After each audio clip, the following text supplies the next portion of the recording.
Gavin and I have lived in Kansas City all our lives. We've always loved the West Bottoms, and we've never, ever, ever done a special video for you guys all about it. In 1871, this was the #2 cattle processor in all of America behind only Chicago, and it remained that way until the 1950s. Yeah, 100% guys. This is the best part of Kansas City, the heart of Kansas City, the industrial hub that built this city. There's not much left here anymore, but we're going to be visiting one of the absolute relics of the Stockyards era, the Golden Ox, which was actually the first steakhouse built in the Stockyards area, built so that the people that worked at the Stockyards could actually have a steak. Not everyone that worked there, but at least the rich people.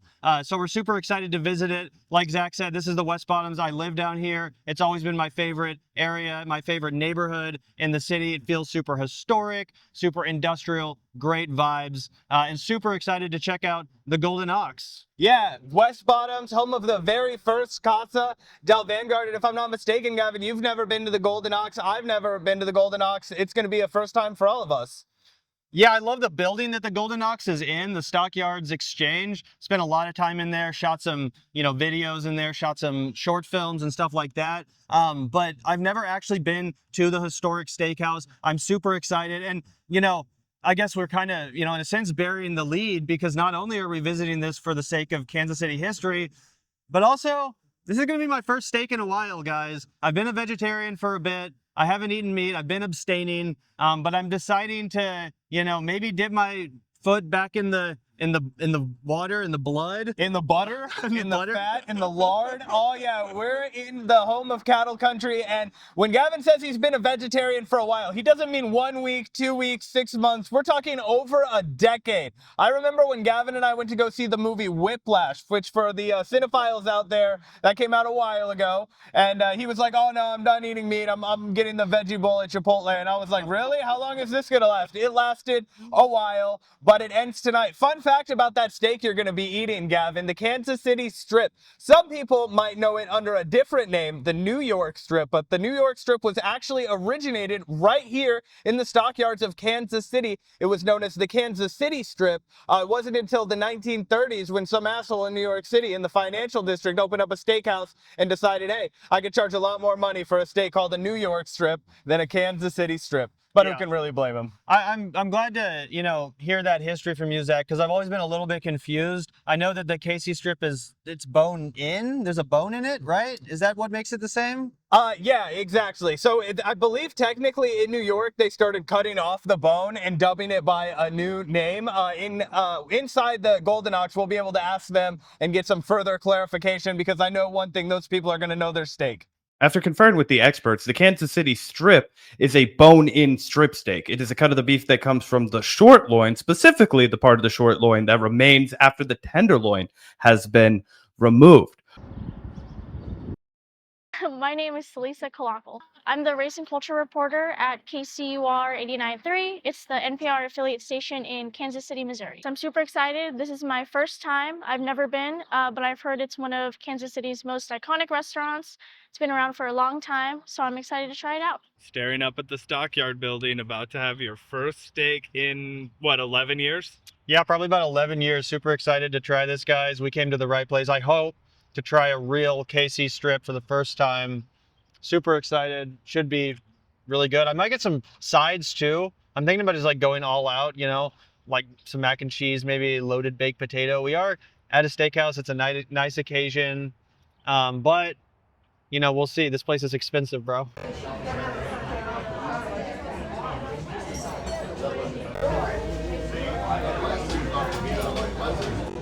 How we doing? Good. How about you? Good.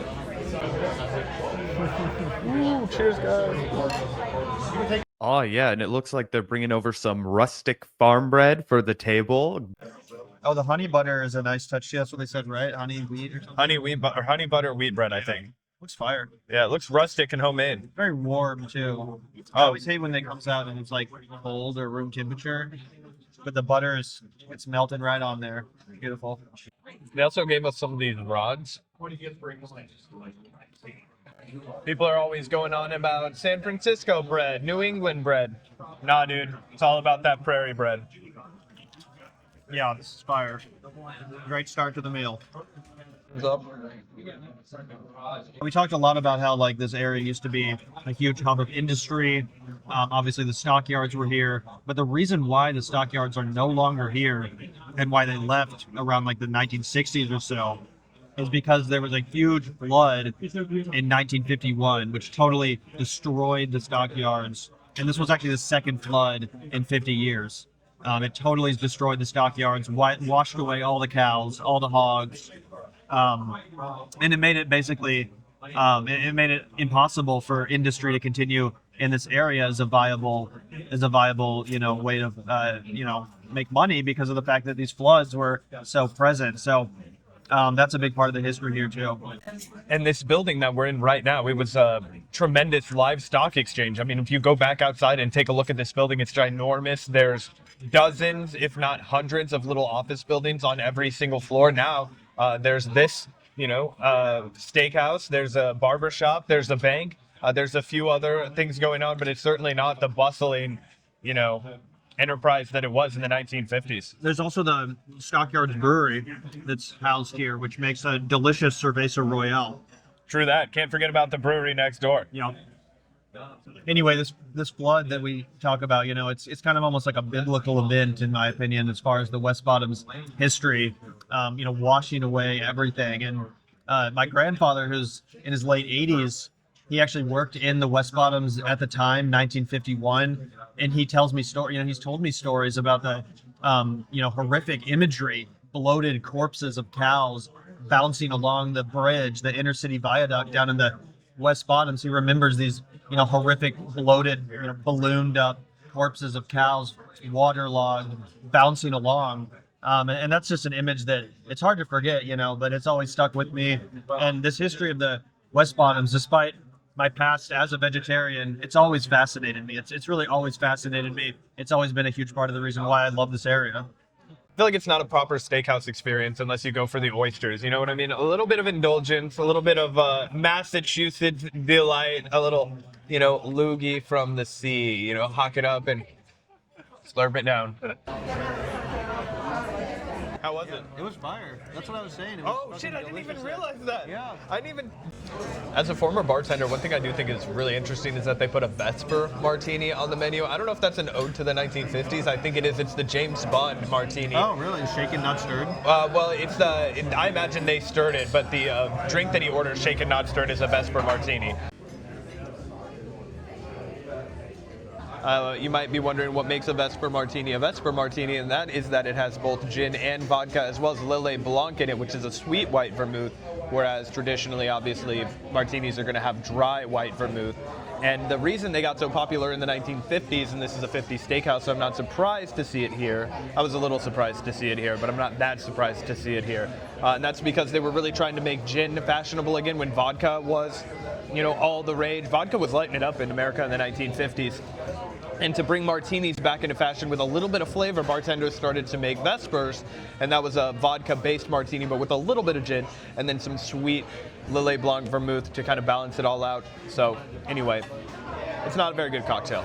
I know it sounds a little lame, but I do kind of feel like there's something about the steakhouse as it pertains to the American dream. You know what I mean? The 1950s, we're in a time of prosperity. That's when steakhouses were all the rage. Now, people are hurting a little bit more economically. We don't see as much of a thriving steakhouse culture in America outside of the corporate one that we mentioned before. It just reminded me, a big part of the reason why we want to do this series is just to kind of combat the sort of DoorDash-ification, the factor eats-ification of food culture, of dining culture in this country. And I'm not a master chef by any means. I'm not necessarily a culinaire. But what I really do appreciate is the kind of, restaurant culture that we see disappearing, local businesses, family-owned restaurants, stuff like this, as we're about to, find out.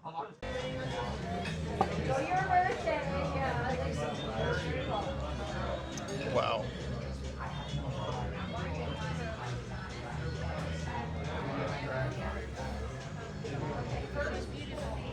I wish we could bring in professional lights just for 5 seconds to give this justice, because darkly lit food never looks as good,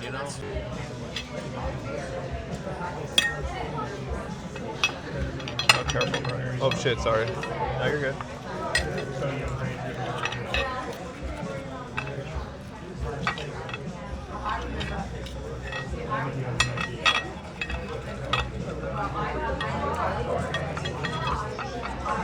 Cool, stop it.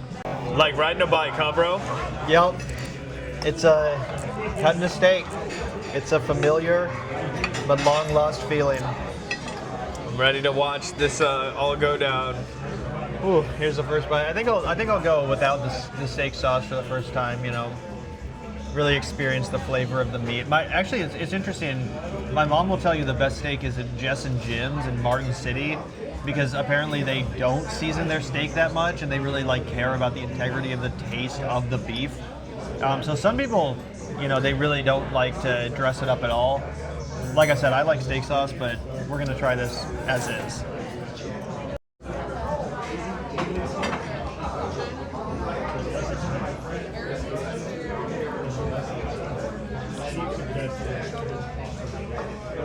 Oh yeah. How you feeling? It's exactly like I remember, honestly.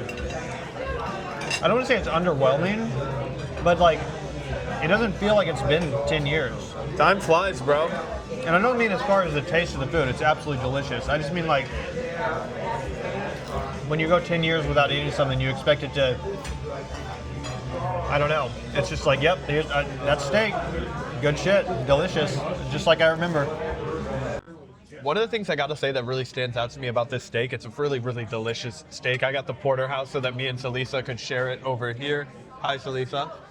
But you can tell they cook it over a wood flame. That is immediately apparent, okay? It exudes that charred wood fire flame sear that you can only get, and it immediately takes you to a high-level steakhouse, right? It doesn't have any of the propane taste. This is wood-fired, grilled.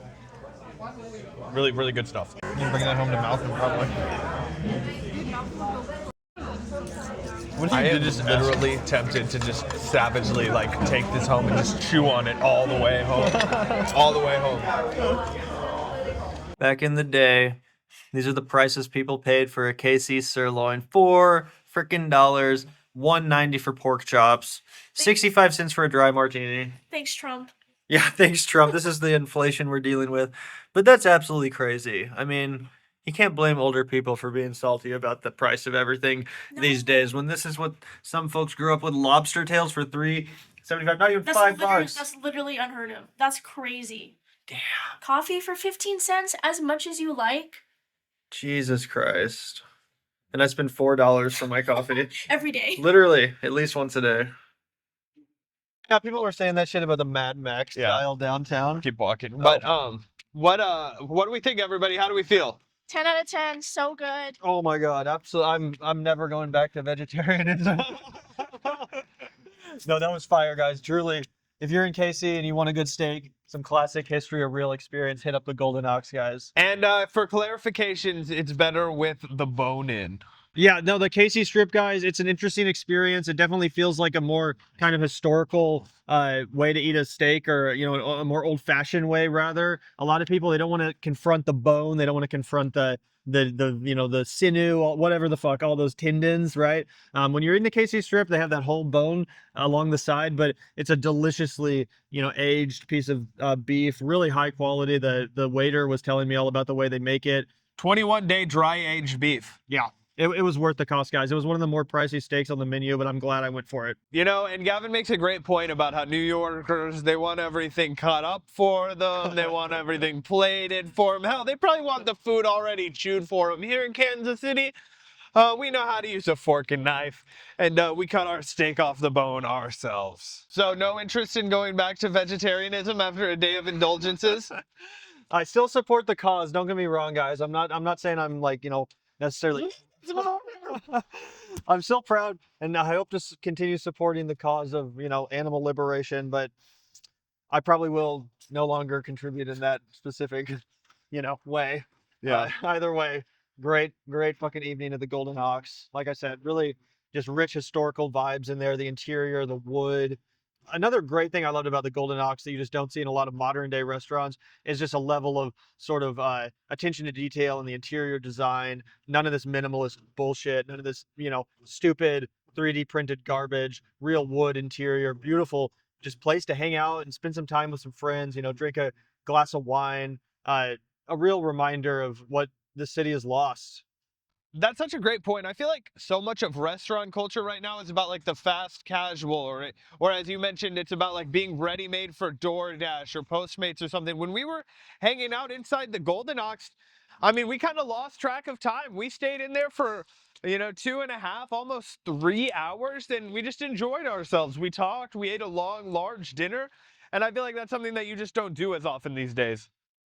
I was just saying, like, you know, it is super annoying that people don't indulge in that kind of culture as much. I'm kind of torn. Like, is it?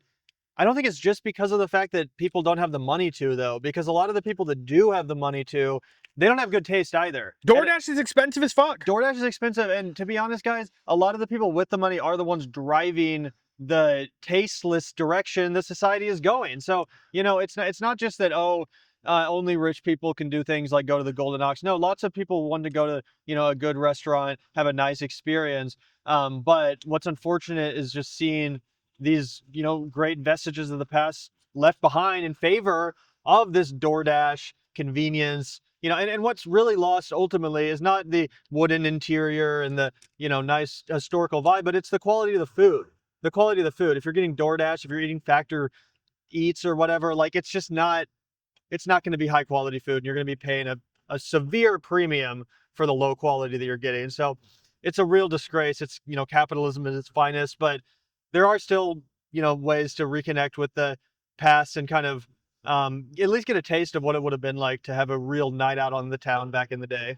You know, Gavin and I have really been making a effort to indulge and embrace the cuisine of our roots, of our ancestry, right? A lot of people, they'll be like, oh, I'm from America. I'm just a white person. I don't have history. I don't have culture. I don't have any roots to grab onto. Let me just be like a Ku Klux Klan leader or something. Like, you know, there are a lot of ridiculous people. And one of the things that Gavin and I feel so special is that we're deeply connected to the roots of Kansas City. I was born in Kansas City. Gavin was raised in Kansas City. We choose to live here because we love it here. And it's steeped in so much rich history, not just the jazz culture that you guys know about, not just our love for football and sports, but our love for meat and our cattle culture and the farmers who, you know, feed us and make the food come to our table, all that kind of shit.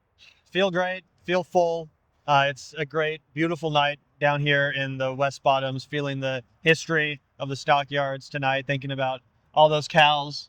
You know, digesting one of them right now. I think we went through a whole cow between the two of us. Exactly. But yeah, no, it was great to experience the history. I'm glad that we were able to share some of our, you know, personal thoughts and feelings about the KC culinary landscape, and we plan to continue to do so. Like we said, this is the first of many of these little videos. We really want to combat a lot of the, you know, ills of the culinary landscape that we see today with the DoorDash and the Factor Eats and the chains and the restaurant groups.